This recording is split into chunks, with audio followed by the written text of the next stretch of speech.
Oh, hey Chris, how was the colonoscopy? Oh, brutal, man. I don't know, something snapped off and it's just hurting. Yikes. Sorry about that. Hey, you know how some dogs sort of look like their owners? What if case makers shared the same traits as their cases? That's ridiculous. No, it kind of works, right? I mean, because like the Pure Base 600 is cool, right? And you're arguably cool, right? The case is super quiet, and you've always been on the soft-spoken side. Yeah. See, it's totally true. Actually, there's one more thing we have in common. What's that? Well, after the colonoscopy, I think I also support a 360mm radiator. Does that like include push-pull or? The Pure Base 600 from Be Quiet offers a tempered glass side panel, sound damping material, and a highly versatile design. Ships with a pair of powerful Pure Wings 2 fans and intentional support for 360 radiators. Click the link in the description for more info.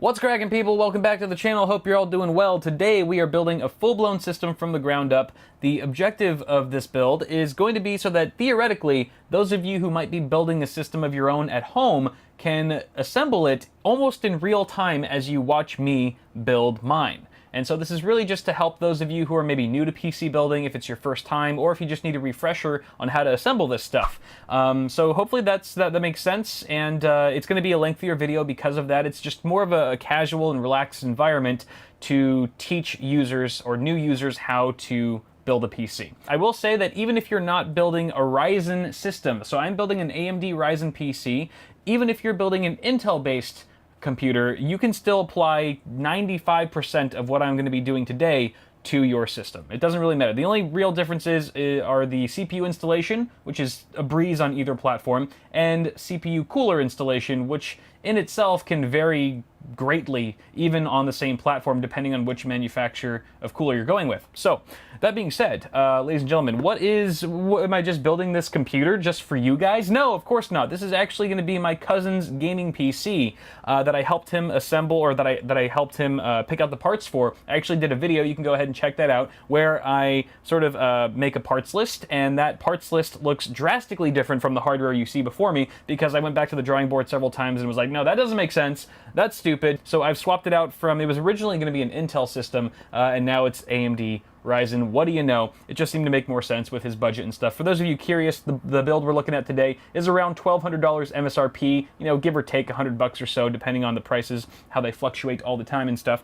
But let's go ahead and go over the parts, shall we? One by one. I'm going to do it really quick because we've got a lot of building to do right afterwards. So first off, our CPU of the hour is the Ryzen 5 1600. It's a 6-core, 12-thread part. It boosts up to 3.6 gigahertz. I am going to try to push that a bit further with a manual overclock for Brandon. He's not into overclocking. He's not too familiar with it, so I'm going to try to squeeze the most performance out of it as I can with the help of this cooler. Now, this was originally the cooler that Brandon bought and paid for is this one right here. This is the CryoRig H7, a really great price to performance cooler. However, I forgot to tell Brandon to also pick up or order an AM4 bracket to go along with it, because it doesn't come with one, so it's not supported with Ryzen natively out of the box. So it's going to take probably a few weeks for that bracket to get here. So in the meantime, we're using this Noctua NH U12S. Fantastic cooler. Brandon can decide if he wants to keep this one or swap it out for the H7 once the bracket arrives and that sort of thing. So that takes care of that. We've also got a B350 Tomahawk motherboard from MSI. This is a fantastic little budget board. I believe that this is one of the ones that has a PLX chip, so it supports Crossfire and all that jazz. It's really nice, sort of a black and red color scheme. Actually, the red is very subtle on the VRM heatsinks. Probably shouldn't clash with anything else in the rig, but fantastic little board here that is going to be paired with the GTX 1070 Superclock Edition from good old EVGA. This is still, I think, one of the more affordable 1070s that you can find on the market.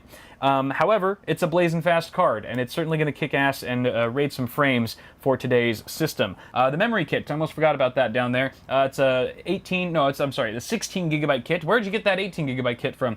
16 gig kit of G.Skill Ripjaws 5 DDR4 at 3000 megahertz. I am also going to try to overclock that to 3200, as that does help Ryzen in gaming performance some. Hopefully the B350 Tomahawk here is able to handle that. Our storage configuration consists of 2 drives, the first of which being a 250 gig WD Blue. That's actually an SSD, not a mechanical hard drive like you might have thought at first. Yeah, WD makes freaking SSDs now, and they actually call them the same name as their mechanical drives, which is super confusing, but nonetheless, this should be a pretty sweet SSD. I've never used it before personally, or tested it, so hopefully it works and it's fast enough. And we've got a 1 terabyte WD Black mechanical hard drive for his for all the games and stuff. Obviously, the heavy storage needs media, that sort of thing. I should mention that we are installing Windows 10 64-bit on that SSD as well. We've got the Seasonic G Series 650 watt power supply. This is a modular unit and 80 plus gold certified, yo. So incredibly power efficient.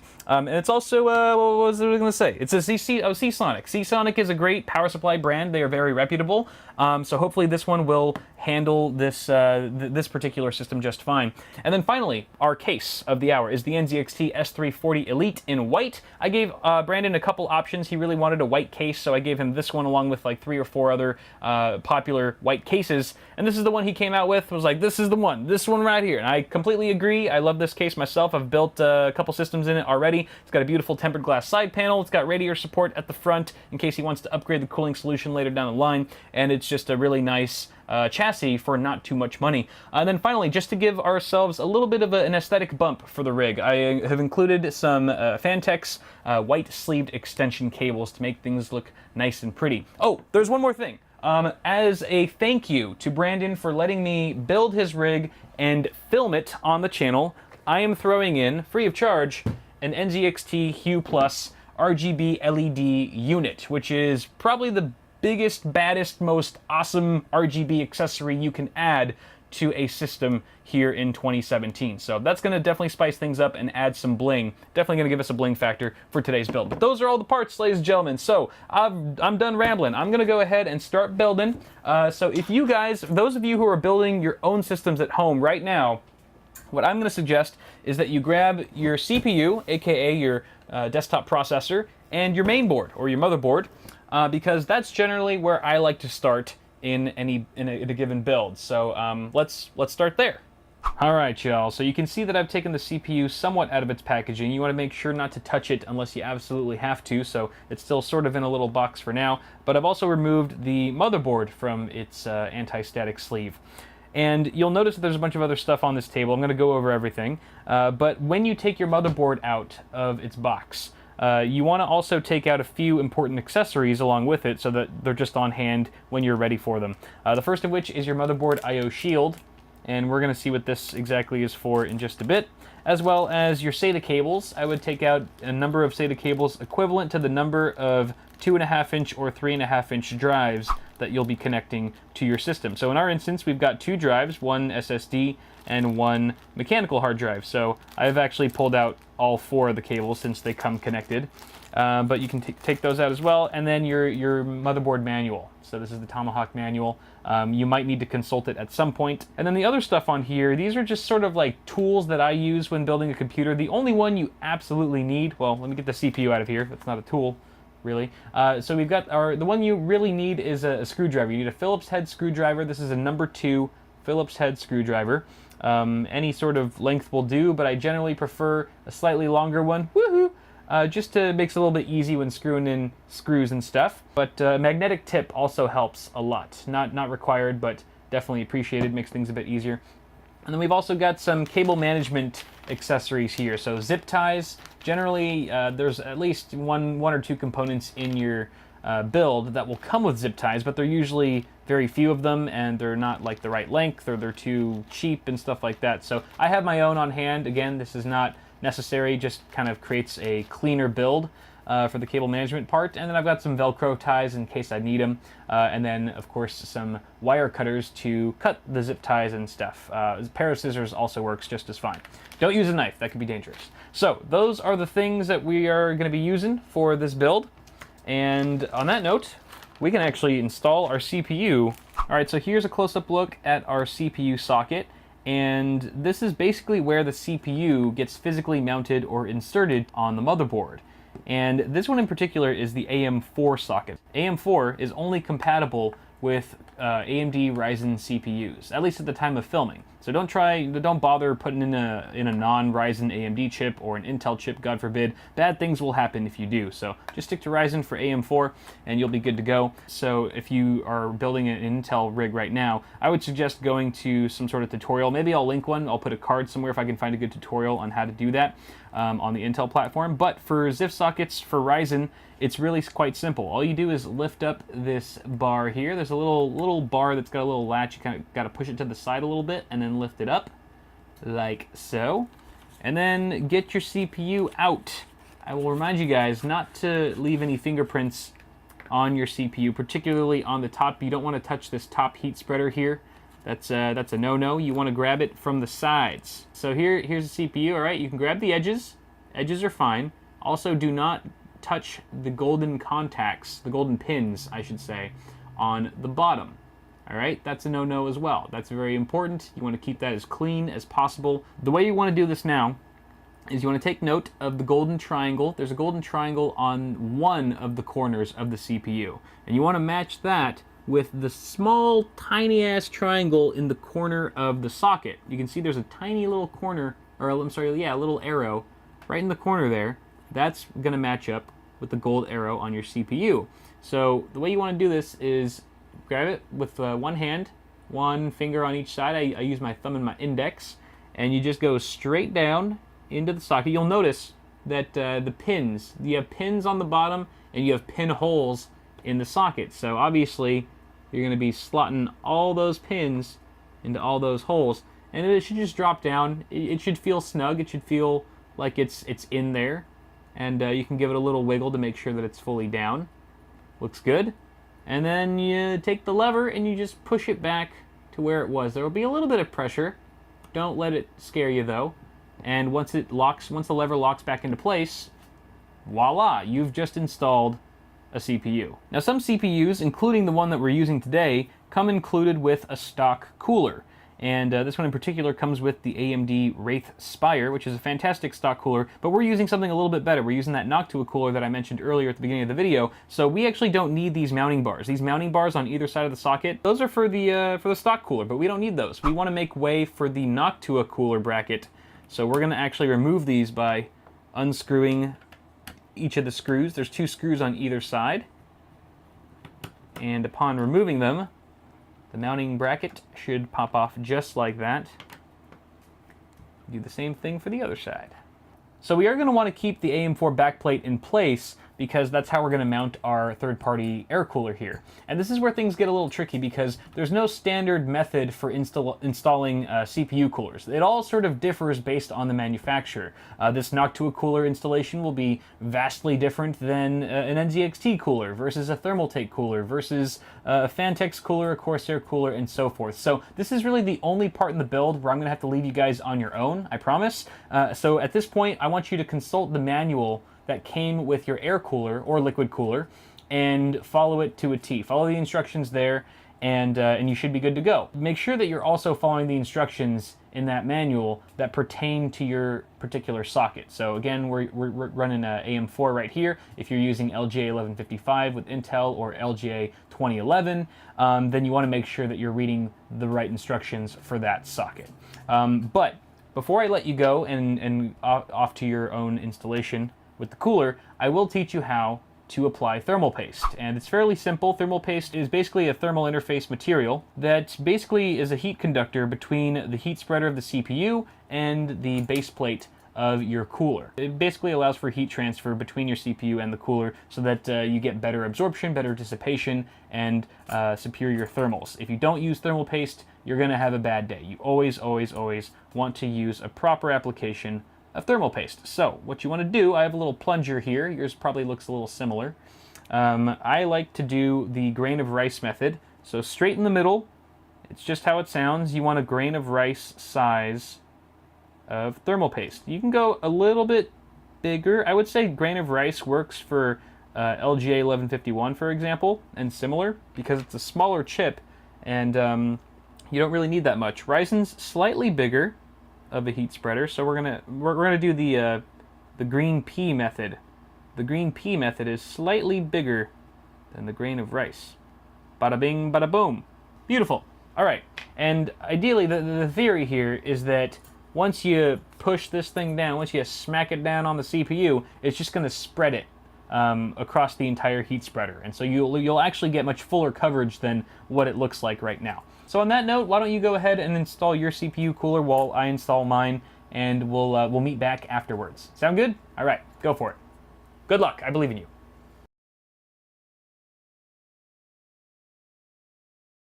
All right, moving on to the memory. So installing the memory is one of the easier parts about building a PC, but there are a couple things to be aware of. The first of which is that you have these 4 DIMM slots. At least on this motherboard, there are 4 DIMM slots that you would actually populate, and they can actually be covered or blocked if you have too big of an air CPU cooler. Now this one is fairly slim, so we're not running into any clearance issues, but you might have one that's too large and kind of encroaching on these leftmost DIMM slots, and that could be an issue. Hopefully, if yours is only encroached because there's a fan on the side, you should be able to pop the fan off, and it'll give you more open access to those DIMM slots, and then you can go ahead and install your memory modules. But if you are just running into some issues and there's no way around it, it's possible that you've just got some incompatible RAM that is just too tall. The heat spreaders on the RAM, which is the black enclosure that you see here, for example, is just too tall for the model of CPU cooler that you've purchased. You might want to look into that online, do some research to make sure that it is incompatible before you send things back and stuff, but that can occur from time to time.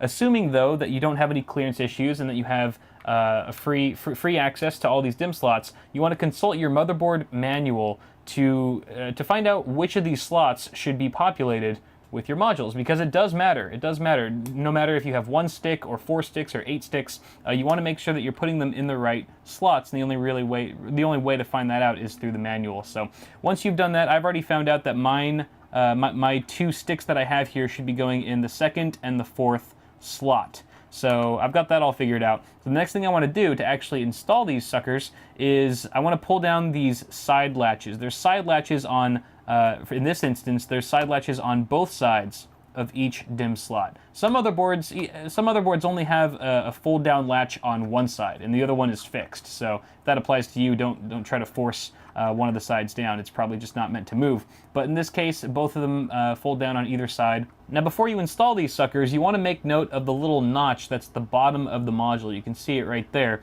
It's off-center, which means that these are keyed PCBs, which means they can only go in a certain way. So you want to match that notch up with the notch that's in the DIMM slot itself, just to ensure that you're plugging it in the right way. Otherwise, you could damage the module. So once you've got that figured out, go ahead and line it up, and applying equal pressure on both sides of the stick, you want to apply force downward until both of those side latches that you popped down earlier snap back into place. So we just did the first one. Let's do it again for this guy. Even pressure downward, and voila. You can see that the latches, all 4 of the latches, are completely upright where they were before. So memory installation complete. Very straightforward and simple. Let's move on to the next step. All right, we've got our case now. So go ahead and get your case out of the box. Be careful with it, especially if you've got something like a tempered glass side panel. It can be very fragile. And what we need to do is sort of prep our case so that we can fit our now prepped motherboard snugly inside of it. So I'm going to go ahead and take off this side panel. Now, if you guys have a more conventional side panel that's not tempered glass, you probably don't have these 4 thumb screws directly on the side. You probably have 2 thumb screws on the back or something similar, depending on the case. So go ahead and remove the side panel carefully. Be especially careful. I mean, whether or not you have tempered glass, you should still be careful if you have like an acrylic side panel window or something like that, because they can scratch very easily. I would advise leaving the plastic wrap on the side panel window until you're absolutely done, 100% complete with the build. I know it's tempting. I know it's tempting to peel it off the second you see it and go, ooh, ah, but trust me, you'll thank me later. It's not worth it. Now I'm also going to remove the back side panel, and you guys should too, just in case you find any accessories back there. A lot of times case vendors like to put the accessories inside of the case. They like to hide them either in the drive cage or in the power supply shroud somewhere. So go ahead and take your accessories out. You will be needing them very soon. In fact, right now. Let's go ahead and put the case on its side so that the main side is facing up and the back side is facing down. Boom. And here's where you want to bust out your motherboard I/O shield that I told you to remove from your motherboard box earlier. Take it out of the plastic wrapping, like so. It's like an ASMR video now. And you want to make sure that you line this up properly. Generally, the shiny side, if there's a shiny side, is going to face inside, inward of your case. And the really nice outside, or the really nice part is going to be outside, obviously, because you can see it. And the way this goes, so you already know it's going to go either this way or this way, right? With the shiny side inside. Now it's just a matter of which way does that go. You can just line it up with your motherboard, or I can just tell you a rule of thumb, where you see the little circles, all the little audio circles, that's going to go on the bottom, towards the bottom of the case. That's pretty much the best way to tell. And then just go ahead and pop it in. This can be a little tricky. It's hard to know once you pop this in, and it's sort of, you have to kind of do it by feel and by sound. So you hear that? That was part of it popping in. And you want to just double check. You have to look really closely to make sure that the entire perimeter of your I/O shield is flush. So you just want to double check, push it firmly around the edges, make sure it's all good in there. All right, now before you get too excited and go about installing your motherboard, there's a couple things to mention here. First of which, if you are using an air CPU cooler tower sort of thing, like I am right here, then this doesn't really apply to you. But for those of you using liquid-cooled AIOs of any kind that have radiators and things like that, you want to make a note of whether or not it makes sense to install your motherboard first before you install your radiator. It can kind of depend. For the most part, I would say the rule of thumb is you install your motherboard first and then your radiator, but there are some instances where the reverse is true and makes more sense for that particular configuration. So you just want to sort of think it through. If you're not sure, maybe just look up in certain manuals to see what they suggest, or if it's not there, look online, but that is something to point out. The other important thing to note before you install your motherboard is that you have your motherboard standoffs installed. Now, NZXT has already done us the solid of pre-installing these, and these are these little metal pegs that are sticking out of the motherboard tray that give your motherboard a little bit of lift. It kind of prevents the trace layouts on the back of your motherboard making contact with the steel surface of the case itself to prevent any sort of shortages and things like that. So it's very important that you have these in place. Again, NZXT's already put them here, and if you're lucky, you'll actually get one in the middle, a peg in the middle that's it's got a little bit of a tit on it, a little bit of a lift off. It's a little bit taller than the other ones. It looks a little different than the other guys, and that's just so that you can have something to latch onto. There's obviously a hole in the middle of your motherboard that will latch onto that middle peg when you're putting it into place, and then just sort of lock it and freeze it so that it's easier to work with and more stable. It's not moving around and stuff. It's really nice to have one of those, but if you don't, no worries, you can still get by. Now, the other thing to be aware of is that not all standoffs should be in the same place for every situation. For example, these are in the ATX configuration for ATX motherboards, which I in fact have right now. So that's good. So I don't need to change anything here. But let's say you were building for some reason with a micro ATX motherboard and you needed to rearrange the standoffs to accommodate that particular form factor. You can either look in your case manual, or if it's not there, it could be etched directly onto the motherboard tray, where here it says, micro ATX, ATX, ITX, and it gives you sort of a legend, and you can figure out where the standoffs go for that particular form factor board. Now then, we can go ahead and mount our motherboard now that that's all out of the way, and I like to grab the motherboard by either side. I really try my best not to grab it by the CPU cooler. It's a bad habit of mine, I know, I need to stop. And then I just sort of just push it in there, just gently. I like to look at the back of the motherboard, or behind the case, so I can align the I/O, the rear I/O, with the I/O shield. And then if all goes well, the middle peg, the lifted peg, will latch on, and voila. The motherboard's not installed yet. Don't put the case upright. It'll just probably fall out and something will break.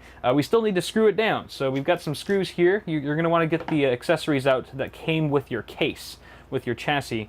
And then with your hopefully metallic tip screwdriver. This is where the metallic tip really comes in handy. You're just going to go ahead and screw those down. I should mention, when you're installing the standoffs underneath, you want to make sure to tighten them, but you don't want to over tighten them because they can strip and then they'll just like do the infinite spin, and that's not good because then these screws won't really go in at all.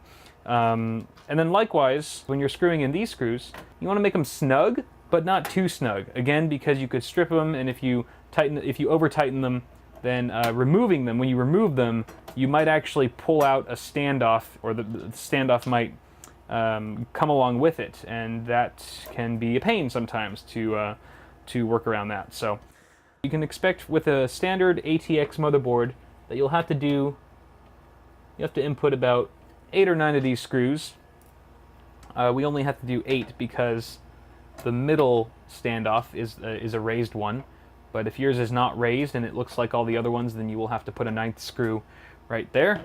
And voila, now we can say our motherboard is properly installed. We can put the case up if we wanted to, which we're going to actually need to do now to install the power supply. Alright, so I've got my power supply here, and sure enough, it is partially modular, which means you have some of the essentials that are just hardwired into the power supply, and the accessories, or the peripheral cables, if you will, are separate. So you could plug these in as you see fit, depending on what devices you want connected, which is really nice. Helps clean up cable management a bit, because you're only connecting the cables that you need, instead of everything and trying to find a place for the ones that you aren't using.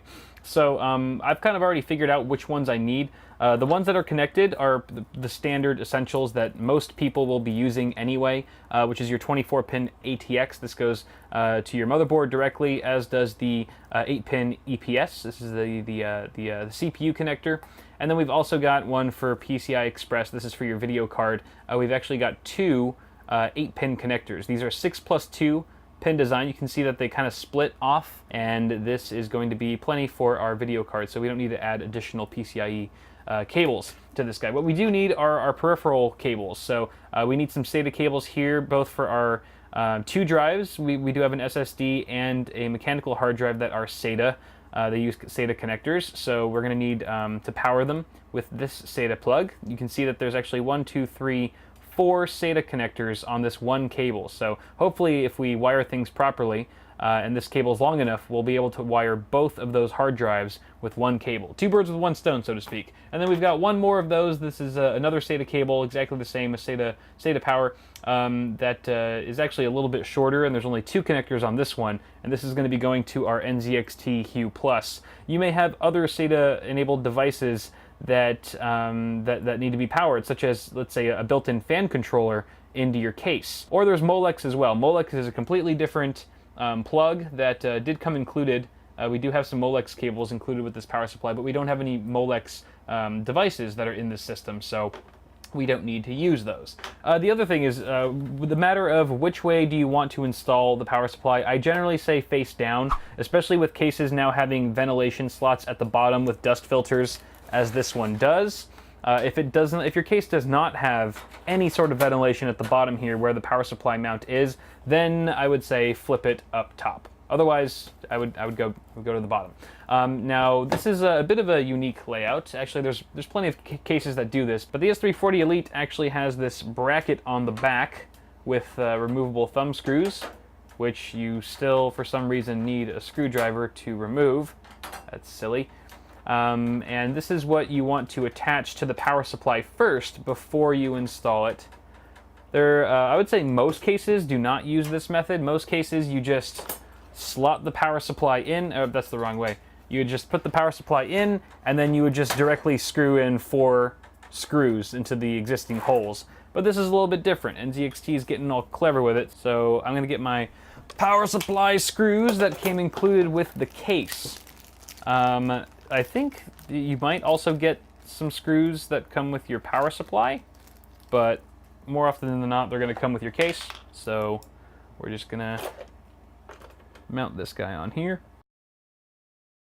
Alrighty. Okay, now then, before we install the power supply, I'm going to connect all the cables that I need right now, because it's a lot easier that way to connect them outside of the case than it is to try to finagle them inside once the power supply is already installed. First SATA cable, and you want to make sure that you're plugging it in. It's all labeled, so it says PCIe, that's for our graphics cards, the CPU, obviously, and then peripheral IDE/SATA, which is what we want. That's the one we want right there. So you can just pop that sucker in and do the same thing for our other one. Boom. Okie dokie. So then now, what I like to do is sort of group the cables together and push them through the backside of the power supply mounting area and just slide it in like that and screw her down. Now some cases will have you mount the power supply from behind the motherboard tray this way. I'll just have you slot it in from this side as opposed to behind the case. But every case is a little bit different, so again, check your motherboard, or I'm sorry, your case manual for details. All right, that looks good for now. We're gonna leave the power supply cables as is for now. We're gonna move on to something else. Let's do the front panel connectors. Oh, how exciting. So here's a look behind your motherboard tray, and for starters you can see our power supply that we literally just installed with all the cables coming from it. But then you've got this whole other mess of cables that seems to be stemming from the front of your case. Apart from these two, these are fan cables, we'll talk about that later. And these are your front panel connectors coming from the front. Everything that's at the front of your case, including the power button, reset button, power and hard drive LEDs, USB ports, audio jacks, etc., that all needs to get wired to your motherboard one way or another, and that's what these cables are for. So each one represents a different thing. You've got your USB 3.0, which is the big blue one, USB 2.0, which is labeled, and these really tiny ones, these are really tiny ones and make up your hard drive and power LEDs, your reset button, power button, etc. And then you've got special things that pertain to only some cases, like your HDMI port here, if you're into VR, and an HD audio for your 3.5 millimeter headphone and microphone jacks. So yeah, we've got these to plug in. We're gonna have to flip the case around so that we can start wiring these guys correctly to their appropriate headers. All right, so we're on the other side of the case now. You can see I've already routed all of my front panel connectors through the various cutouts in the case. Now I did this strategically. I didn't just pick any old cutout and stick a cable through. I actually routed each cable through the cutout closest to its appropriate header, which is why the HD audio connector, or the HD audio plug, is right next to the HD audio connector on the motherboard. The USB 3.0 connector is right next to the USB 3 header on the motherboard, and so forth. So that makes it really easy for plugging and plugging things in. I'm just gonna go ahead and start with the USB 3.0. Now the USB 3.0, in fact, all of these, except for the really tiny cables, the really tiny connectors, are keyed. So you want to make sure that you're plugging it in the right way, or you're going to have a bad day and break some pins. I have broken many a USB 3.0 pin before, so I am a little nervous right now. There we go. USB 3 is secured. Moving on to the little guys. We'll move on to the little guys. The little guys, so we've got power LED, and hard drive LED. The common one that's missing here that the S340 Elite does not have is the reset button, but that's okay. We're gonna locate it on the motherboard. It's right here. For this particular board, you're gonna have to look it up in your motherboard manual. Each board's different as to where these little guys go. Actually, sometimes it's printed. Oftentimes it'll be printed somewhere on the motherboard telling you where the pins go, and in this case we do see that. Power switch is plus and minus that way. If you're not sure which way is plus or minus on the switches, I believe it's you'll see a little arrow indicating plus, the positive. Side with the no arrow is the ground, and then we've got the hard drive LED, which is right there on the bottom. Underneath, this could be a pain. There we go. All right, little bastards are all plugged in. We can move on to our USB 2.0, which is right next door. This is also keyed, as I mentioned. And if one of these pins snaps off on any of these headers, you're pretty screwed. Oh, also, by the way, for the USB 3.0, I should have mentioned this earlier, I'm sorry. If your motherboard has 2 of those ports, it looks like you could plug it in either or. See how this one also has a USB 3 port down there? They are effectively identical, so it really doesn't matter which one you plug it into, just whichever one is more convenient or what have you. And then this is the HD audio. There she blows. There she blows. Front panel connectors are installed, ladies and gentlemen. Let's go ahead and do the fans next. I like to start with the little wires first, and then we can work our way up to the big kahunas, like our 24-pin ATX and PCIe after we install the video card and stuff. So, fans. All right. Fans, actually, we don't even have to cut right here. You'll notice that there are no fans at the front of the case, which is kind of odd, and that's by design because NZXT is expecting the user to install an AIO at the front of the case, which comes already with fans. So, since we're not using an AIO, we're using a air cooler, not a liquid cooler. We are going to install 2 additional fans for my cousin. So I've got actually 2 NZXT fans. These are from my my other NZXT case. These are 120 millimeters. They're exactly identical as the existing fans in the case. So we're going to install them at the front as intakes. And to do that, we first have to pop off the front panel of this case. You just pull it like that. Not every case will have the front panel pop off so easily. Some of them have latches that need to be undone and so forth. So let's just install these guys. There's a little cable cut out here. Can you guys even see what I'm doing? Yeah, you can. Where my fan screws at. All right, we've got direct airflow now going straight to the CPU cooler and soon to be the video card, which we're going to pop right there. And now we shall route all of the fan cables to the various fan headers on the motherboard. We should first locate where those headers are. There's one here, there's one here, and we got 2 up here. And then the 5th one is actually being populated already by the CPU cooler here, this fan. So you want to approach wiring your fans the exact same way as you wired your front panel connectors. Route them through the cutout that makes the most sense nearest to the header you wish to plug them into. And generally, if you're dealing with a decent case, there will be a cutout at the very top. A couple cutouts if you're lucky, which is perfect for these top-mounted fan headers because they just kind of stay out of sight, out of mind. And this bottom one here, I think I'm going to connect the back fan because it seems the closest. Sorry, I know you guys can't see anything because my fat fingers are in the way. There's really no other way to do this though. Okie dokie. Fans are plugged in. Next up, we are installing our hard drive.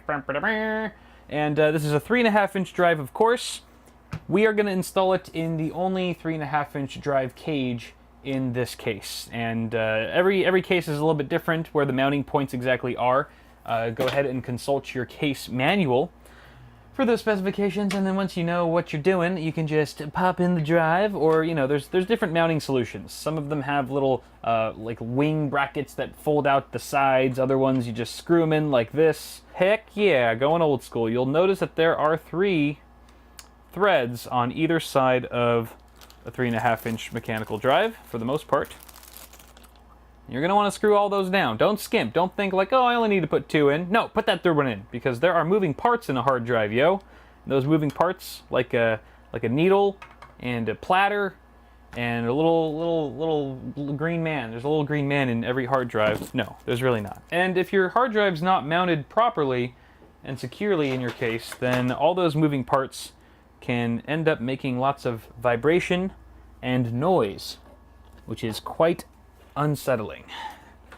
So make sure you do your job and screw them all in. Now, this is a unfortunate design. I should have thought to plug or screw this in earlier. There's only one screw hole here on this side. The case only gives you one screw hole. So I'm screwing it in with my hand, which is not good. I'm going to get a smaller screwdriver. I have a little screwdriver head here. That's really the only thing that I could fit inside of this tight space. Woohoo! Is just the tip. Woohoo! It should get it tight enough though. All right, there's our hard drive. Look at him, so cute. He's all secure and mounted and stuff. Hey, what is this? What is this right here? This looks awfully familiar. This almost looks like that one SATA cable that we had plugged into our power supply from earlier. Oh my lord, it is. And it is also, it's the same L shape. My goodness, so you want to line that up and just push it in. Just nice and easy. Oh yeah, right there. That is firm. That is real firm. SATA power has been connected, but wait, there's more. You need data. So let's get a data cable. Remember the other accessory that I told you to get out from your motherboard box way back at the beginning of the video? Yeah, it's time. It's time to whip one of those out, if you know what I mean. So we're gonna get one of these. Now these have two different connectors, or two different ends. You could get flat. You can get flat on both sides, or you can get one flat and one right angle. It just depends on what the manufacturer has given you. Usually they give you two of each. And generally, if you're using the right angle, I like to save that for the drive itself, as long as it makes sense to do so. So that looks pretty good. And then the other end just goes into one of the SATA ports that's on your motherboard. I'll cut to a B-roll shot of that. Now, a couple quick things to note about the SATA data cable before we move on. First of which is that you will hear an audible click once you've inserted it far enough into the port, letting you know that you've established a secure connection. You can even tug on it, it won't budge unless you push down on the metal latch. Only then will it release. The other thing is, how do you know which of these ports to plug into? I mean, they all look the same, but if you consult your motherboard manual, it will tell you which of these ports are wired to the native chipset on board, this one being B350, and which ports are wired or controlled by a third-party add-on controller. Add-on controller is good to have, but it shouldn't be your first choice. You should always opt for the native chipset on your motherboard. In this case, all four of these ports are natively controlled by B350, so it doesn't really matter which ones we go with. But if you were to connect, let's say, an SSD, in particular, it doesn't really matter for hard drives too much, but I'd still recommend native chipset anyway. If for sure an SSD, you want to be sure that it's plugged into ports controlled by the native chipset. Otherwise, you could incur a bit of a slowdown in certain situations. So, just to be safe, native chipset, check the motherboard manual. Good. Okay, you know what? While we're here, why don't we just stick in another one, so she said, for our SSD that we're about to install, yo. Sounds pretty good to me. Alright, I don't like the way that looks. I'm gonna do it flat, like the other one. It will be creeping up behind him. Alright, there we go. Beautiful. Okay, now we gotta install our SSD. Alright, so as I've been saying throughout this video, every case is a little bit different, and that means you don't know. I don't know where you're gonna be mounting your SSD to. I don't know if it's gonna be above a power supply shroud like this one, if it's gonna be behind the motherboard tray, maybe in a drive cage somewhere at the front. You just don't know with SSDs these days. They're just so darn small they can fit pretty much anywhere. So case manufacturers have come up with so many clever options for mounting them in different places. But consult, once again, your case manual to find out where you should place your SSD. Oftentimes they give you more than one choice as to where you want to mount it. I would mount it in the best place. That would be my recommendation. And there are 4 threads at the bottom of every SSD. There's also threads on either side of the SSD, so depending on the case maker, that will determine where you're screwing things in. In this case, obviously, we're doing it from the bottom. I like it better on bottom, personally. Oh, by the way, I took the sticker off the SSD already because it was hideous. Oh, you know what? This is an important lesson. Before you mount your SSD, you might want to think about plugging it in first with your SATA and data cables, if it makes sense. Again, use it as a case-by-case sort of suggestion, but in this particular situation, it does make sense to connect the cables first before mounting it down, because the port is hard to get to once the drive is mounted flat against the chassis. So I've got one cable for you here. There's the data. And now we give it power. When I say power, that you're supposed to come out when I say power. You ruined it. So let's go ahead and mount this just the same as we did with our hard drive. You might need to bend the cables a bit Need to flex them a bit just to get them to play nicely sometimes. Look at my forearm. Ugh, working that out. Yeah, I've been screwing a lot lately. I don't even mean that in like a dirty way. I've been using the screwdrivers very frequently. Let's see. Why don't we mount the Hue Plus over here? You know, oh shit. I should have mounted the Hue Plus here because it's a little bit bigger. I don't want a big fat thing in the middle. I'm gonna swap it. I'm swapping it. I don't care. So the Hue Plus is also 2.5-inch form factor, although it's kind of a fatty form factor because it's like 30 times as thick as this thing. Get down onto the power supply shroud. Thumb screw, thumb screw, thumb screw. So this is the Hue Plus. This is the brain, if you will, that controls all the various effects and colors, blah blah blah blah. And this particular kit comes included with some strips that you can attach to the brain. LED strips, that is. Voila. So I realize that this part of the build doesn't apply to most of you because most of you aren't building with the Hue Plus. However, you can check out my video on the Hue Plus if you want more info on it. For now, I'm just going to go ahead and take care of this, but we're going to skip it for the purpose of this video and move on to the next part. All right, guys, now we're plugging in our meaty connectors. They're not really called meaty connectors. They're just the bigger plugs, certainly much bigger than the front panel connectors or the fan headers. So starting with the 24-pin ATX. This is our supplemental motherboard power connector, and it's the big one. It's the big, fat, chunky one. It's hard to miss. 24 pins, if you want to count them, just to be sure. And you'll notice that there's a clip on one side and no clip on the other. All right. Remember that clip, because there'll be a little edge sticking out, a little latch on one side of the connector, so the clip will go on that side. So yes, these are keyed. They will only go in that one way. Sorry, my hands are in the way. Oh boy. Boom. All right, it's plugged in. Next up, we've got our 8-pin CPU connector, and this looks like 2 cables, but it's actually just one, and it splits off into 2. The end that splits off into 2 is the part you want to plug into your motherboard. Sometimes when it's split, you'll actually have a little mechanism to lock the 2 halves into place so they stay together, like so. And then the header on the motherboard that you plug this into is typically located in the top left corner, right there.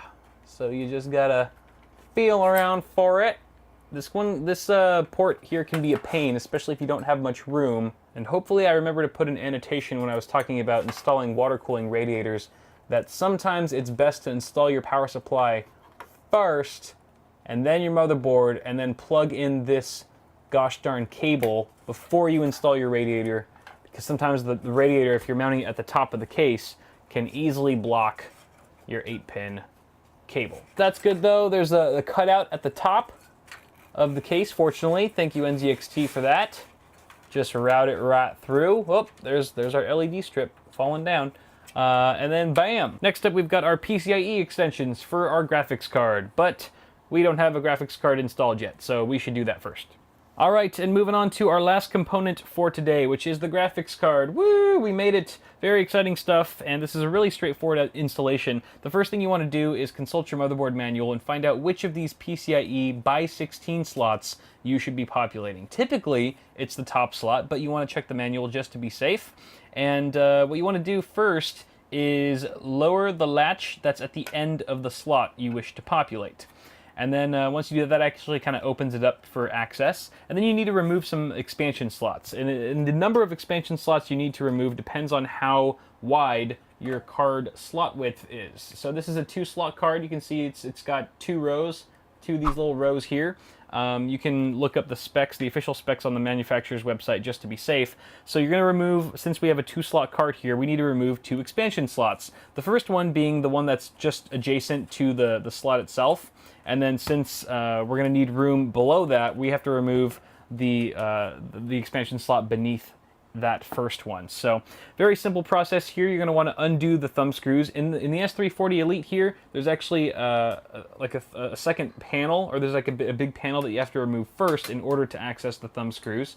So I'm going to go ahead and do that first. Most cases don't have this, so that's one less little step you have to worry about.